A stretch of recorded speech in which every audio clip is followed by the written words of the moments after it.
নমস্কার বন্ধুরা, সাঞ্জলিজ kitchen and blog চ্যানেলে আপনাদের সকলকে স্বাগত জানাই। আশা করি আপনারা সকলেই ভালো আছেন, আর আমিও ভালো আছি। আজ আমি আপনাদের কাছে শেয়ার করব লাউয়ের পিঠা রেসিপি। এখানে একটি লাউয়ের অর্ধেকটা সুন্দর করে কেটে নিয়েছি। এবার এটাকে ভালো করে ধুয়ে নেব।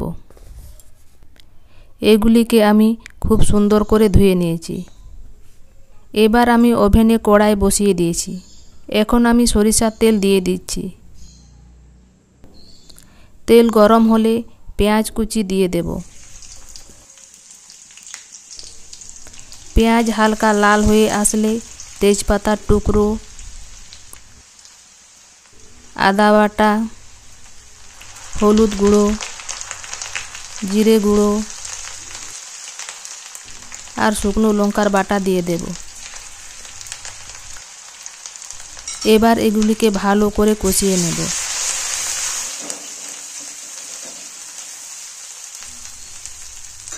মশলা কষানো হয়ে গেছে। এখন আমি কেটে রাখা লাউ দিয়ে দিচ্ছি। হালকা নাড়াচাড়া করে পরিমাণ মতো লবণ দিয়ে দেব।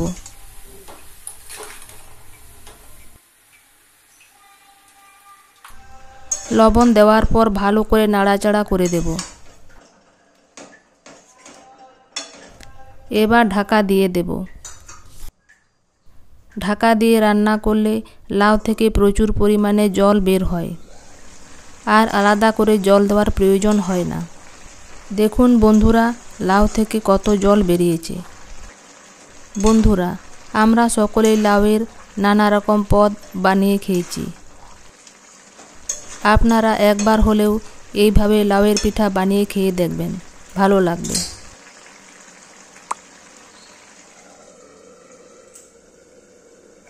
এবার এটাকে ভালো করে নাড়াচাড়া করে আবার কিছুক্ষণের জন্য ঢাকা দিয়ে দেব। কিছুক্ষণ পর ফিরে এলাম।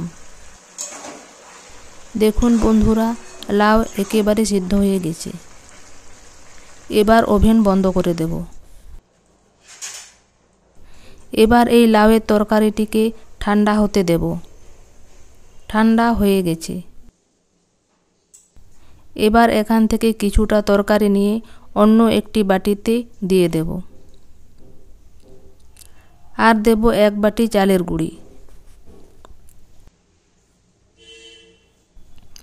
এখন এগুলিকে ভালো করে হাত দিয়ে মেখে নেব। মাখানোর সময় প্রথমেই লবণ দেওয়া যাবে না, যেহেতু লাউয়ের তরকারিতে লবণ দেওয়া আছে। প্রয়োজন হলে মাখানোর পর পরিমাণ মতো দিতে হবে। আর আপনারা যারা মিষ্টি খেতে পছন্দ করেন তাহলে সামান্য চিনি যোগ করতে পারেন।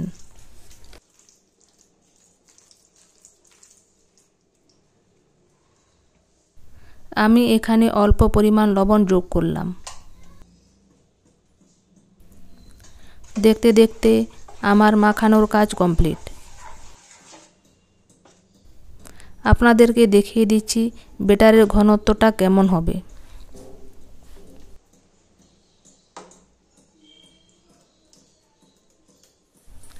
আপনারা দেখতে পাচ্ছেন আমি এখানে একটি শুকনো শালপাতা নিয়েছি। এটাকে দিয়ে আজ তাওয়ায় তেলের প্রলেপ দেব। এটা সাধারণত গ্রাম বাংলায় করে থাকে।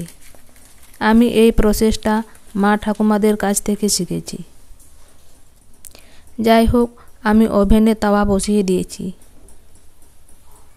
এবার সুন্দর করে তেলের প্রলেপ দিয়ে দিচ্ছি। তেলের প্রলেপ দেওয়া হয়ে গেছে। এখন আমি 1 হাতা ব্যাটার তাওয়ায় দিয়ে দিলাম।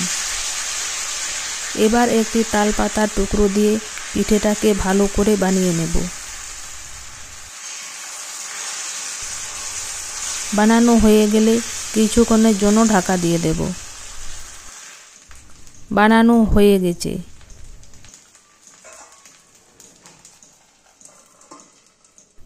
কিছুক্ষণ পর ঢাকনা খুলে পিঠেটাকে উল্টে দেব।